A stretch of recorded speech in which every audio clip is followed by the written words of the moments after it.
ഒരു കോൺഗ്രസ് എന്നുള്ളത് BJP-യുടെ ഒപ്പം തന്നെ പ്രവർത്തിക്കുന്ന സംവിധാനമായിട്ടാണ് ഇന്ത്യയിലെ അനുഭവം, കേരളത്തിലെ അനുഭവമായിട്ടുള്ളത്. പക്ഷേ അവർ SDPI-യുടെ വോട്ട് വേണ്ട എന്ന് മുഖ്യമന്ത്രി പോലും പറയുന്നില്ലല്ലോ. അല്ല, വോട്ട് തെരഞ്ഞെടുപ്പിൽ നമ്മളൊരു നിലപാട് തന്നെ നേരത്തെ വ്യക്തമാക്കിയിട്ടുണ്ട്. ഇപ്പോൾ തുടർച്ച വേണമെന്ന് ആഗ്രഹിക്കുന്ന ജനവിഭാഗങ്ങൾ പല വ്യത്യസ്ത രാഷ്ട്രീയ നിലപാടുകൾ സ്വീകരിച്ചിട്ടുണ്ടാകും. അപ്പോൾ അവര് ഇപ്പൊ നോക്കുമ്പോൾ കഴിഞ്ഞ 10 വർഷം ഇന്ത്യയിൽ വർഗീയ കലാപമില്ലാത്ത അപൂർവ സംസ്ഥാനങ്ങളിലൊന്നാണ് കേരളം. അപ്പോൾ സമാധാന അന്തരീക്ഷം വേണമെന്ന് ആഗ്രഹിക്കുന്ന ആളുകൾ പൊതുവായി ഇടതുപക്ഷത്തിന് അനുകൂലമായ നിലപാട് സ്വീകരിക്കുന്നുണ്ട്. രാഷ്ട്രീയ പാർട്ടി എന്ന നിലയിൽ ഇപ്പോൾ ഇവിടെയും SDPIക്ക് സ്ഥാനാർത്ഥിയുണ്ട്. അവരവരുടേതായ നിലപാട് സ്വീകരിക്കുന്നു.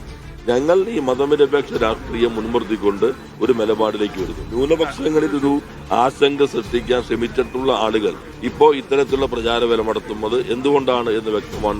കഴിഞ്ഞ തദ്ദേശ തെരഞ്ഞെടുപ്പിൽ SDPIയുടെ വോട്ട് വാങ്ങുന്നതിൽ, ജമാഅത്ത് ഇസ്ലാമിയുടെ വോട്ട് വാങ്ങുന്നതിലൊക്കെ ശക്തമായ നിലപാട് CPM സ്വീകരിച്ചിരുന്നു. അത് വേണ്ട എന്ന രീതിയിൽ തന്നെ സംസാരിച്ചു. പക്ഷേ ഇത്തവണ അങ്ങനെ ശക്തമായ ഒരു നിലപാട്, പേര് പറഞ്ഞുകൊണ്ടുള്ള നിലപാട് കാണുന്നില്ല. അല്ല, ആ സന്ദർഭത്തിലും പറഞ്ഞ നിലപാട് വ്യക്തമാണ്. വർഗീയതയുമായി ഒരു തരത്തിലും സന്ധി ചെയ്യുന്നില്ല. ആ വർഗീയതയുമായി സന്ധി ചെയ്യാത്തത് കൊണ്ടാണ് ഏതെങ്കിലും ഒരു വർഗീയതയ്ക്ക് പ്രത്യേകമായ പ്രീതി, പ്രീണനം അല്ലെങ്കിൽ അതിനോട് പ്രത്യേക താല്പര്യം അത് കാണിക്കാത്തത് കൊണ്ട് മാത്രമാണ് 10 വർഷവും ഒരു വർഗീയ കലാപം ഇല്ലാതെ പോയത്. അതേ സമീപനം തന്നെയാണ് ഇപ്പോഴും പിന്തുടരുന്നത്. തദ്ദേശ തെരഞ്ഞെടുപ്പിൽ വലിയ നേട്ടം ഉണ്ടാക്കിയത് ഇവിടെ കളമശ്ശേരി നിയമസഭാ മണ്ഡലത്തിൽ UDF ആണ്. അതൊരു തിരിച്ചടിയാവും തോന്നുന്നു. അല്ല, അത് കഴിഞ്ഞ തെരഞ്ഞെടുപ്പിന്റെ സമയത്തും അങ്ങനെ തന്നെയായിരുന്നു. നമ്മൾ ഓരോ തെരഞ്ഞെടുപ്പിലും ജനങ്ങൾ വോട്ട് ചെയ്യുന്നത് വ്യത്യസ്തമായ പാറ്റേൺ അനുസരിച്ചുണ്ടാകും. ലോക്സഭയ്ക്ക് അതിൻ്റെതായ രാഷ്ട്രീയം ഉണ്ടാകും, നിയമസഭയാകുമ്പോൾ അതിൻ്റെതായ രാഷ്ട്രീയം ഉണ്ടാകും, തദ്ദേശ സ്വയംഭരണ തെരഞ്ഞെടുപ്പാകുമ്പോൾ പ്രാദേശികമായ നിരവധി കാര്യങ്ങൾ കടന്നു വരും. അന്ന് ചില കാര്യങ്ങൾ ഞങ്ങൾ മനസ്സിലാക്കി ഞങ്ങൾ അതിനകത്ത് കുറേയേറെ ഇടപെടൽ നടത്തി. ക്ഷേമ പെൻഷനുകൾ അന്നത്തെ വിമർശനം വന്ന മേഖലയാണ്. അതിനകത്ത് തിരുത്തൽ വരുത്തി. എന്ത് ബുദ്ധിമുട്ടുണ്ടെങ്കിലും അത് കൃത്യമായി കൊടുക്കാൻ കഴിഞ്ഞു, വർദ്ധിപ്പിക്കാൻ കഴിഞ്ഞു. സ്ത്രീകൾക്ക് പുതിയ പെൻഷൻ ആരംഭിച്ചു. കണക്ട് ടു വർക്ക് പുതിയ സംവിധാനം കൊണ്ടുവന്നു. അപ്പോൾ അതിനുശേഷം പിന്നീട് നടന്ന വികസന പ്രവർത്തനങ്ങൾ കുറെ കൂടി വിസിബിലിറ്റി സമൂഹത്തിന് മുൻപിൽ ഉണ്ടായിട്ടുണ്ട്. അപ്പൊ അതുകൊണ്ട് അതിൽ നിന്ന് വ്യത്യസ്തമായ ഒന്നായിരിക്കും നിയമസഭയിലെ ഫലം. എന്താണ് ഇത്തവണത്തെ ഭൂരിപക്ഷം എത്ര പ്രവചിക്കാൻ പറ്റും? അല്ല, അത് ഞാൻ ഉദ്ദേശിക്കുന്നത് എന്നെ ഏൽപ്പിച്ചൊരു ഉത്തരവാദിത്വം, എന്നിൽ അർപ്പിച്ച വിശ്വാസം അവനെ പൂർണ്ണമായും സംരക്ഷിച്ചുകൊണ്ടുള്ള പ്രവർത്തനമാണ് നടത്തിയിട്ടുള്ളത്. അതുകൊണ്ട് കഴിഞ്ഞ തവണത്തേക്കാണ് കൂടുതലായി പ്രത്യേകിച്ച് കക്ഷി രാഷ്ട്രീയമില്ലാത്ത ആളുകൾ, വ്യത്യസ്ത രാഷ്ട്രീയമുള്ള ആളുകൾ അവരുടെ എല്ലാം പിന്തുണ ഉണ്ടാകുമെന്ന് തന്നെയാണ് കണക്കാക്കുന്നത്.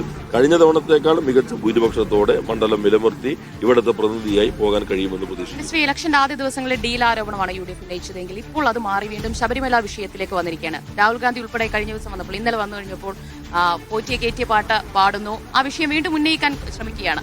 എല്ലാ കാലത്തും ഈ ശബരിമല ഒരു LDF-ന് ഒരു വെല്ലുവിളിയായി. ഇല്ല, അത് നമ്മൾ കാണേണ്ടത് ഇന്ത്യയിൽ ആദ്യമായി രാമരാജ്യം എന്ന മുദ്രാവാക്യം പ്രസംഗിക്കുന്നത് രാജീവ് ഗാന്ധിയാണ്.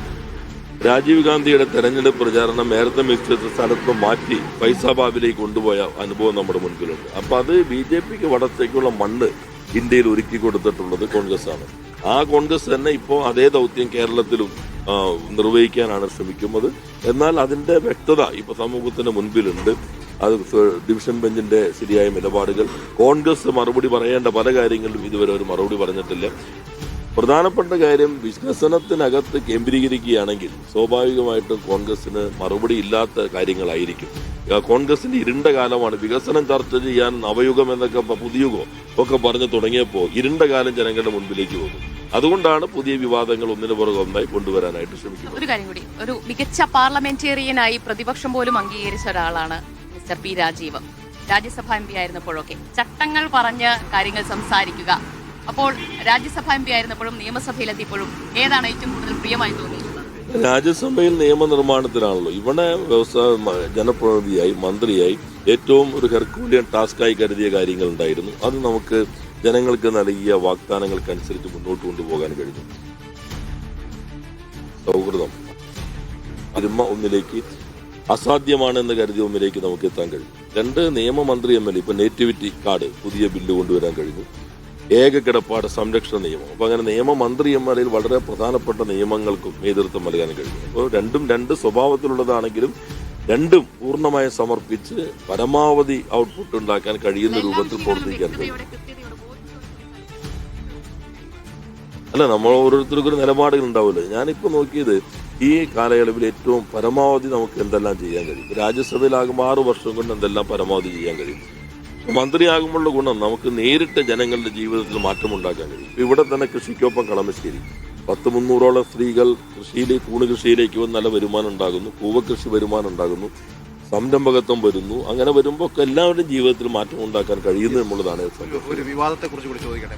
ഇപ്പോൾ ഉള്ള വിവാദം മുഖ്യമന്ത്രിയുടെ വാർത്താ സമ്മേളനത്തെ കുറിച്ചാണ്. മുഖ്യമന്ത്രി വാർത്താ സമ്മേളനത്തിൽ ദീർഘനേരം സംസാരിക്കുന്നു. ഒന്നോ രണ്ടോ ചോദ്യം പാർട്ടിയുമായി ബന്ധപ്പെട്ടുള്ള മാധ്യമങ്ങളിൽ നിന്ന് ചോദ്യം വരുന്നു. പിന്നീട് ചോദ്യങ്ങൾ അനുവദിക്കത്തില്ല. കഴിഞ്ഞ ദിവസം കൊല്ലത്തൊരു വലിയ വാഗ്വാദത്തിന് വരെ അത് കാരണമായി. അങ്ങനെ മുഖ്യമന്ത്രിയുടെ വാർത്താ സമ്മേളനം കുറച്ചുകൂടി മാധ്യമ സൗഹൃദമാകണമെന്ന് തോന്നുന്നു. അല്ല, എപ്പോഴും എല്ലാ സമയവും ഒരു മണിക്കൂറുകളോളം മാധ്യമ സമ്മേളനത്തിൽ ഇരിക്കാൻ കഴിയുന്നതായിരിക്കില്ല. പക്ഷെ ആദ്യം ചോദ്യം ചോദിക്കാനുള്ള വൈഭവം യഥാർത്ഥത്തിൽ അവിടെ ഇരുന്ന പത്രപ്രവർത്തകർ ആദ്യം എന്തിനാ മറ്റുള്ളവർക്ക് വിട്ടുകൊടുത്തത്? മുഖ്യമന്ത്രിയോട് ചോദിക്കുമ്പോൾ ഓരോ ദിവസത്തിൽ ചിലപ്പോൾ പരിപാടിയുടെ ക്രമീകരിച്ചിട്ടായിരിക്കും. പക്ഷെ നമ്മുടെ പ്രതിപക്ഷ നേതാവ് തന്നെ പത്രസമ്മേളനങ്ങളിൽ ഓരോ മാധ്യമങ്ങളെയും പേരെടുത്ത് വിളിച്ച് എത്ര മോശമായിട്ട് സംസാരിക്കുന്നുണ്ട്.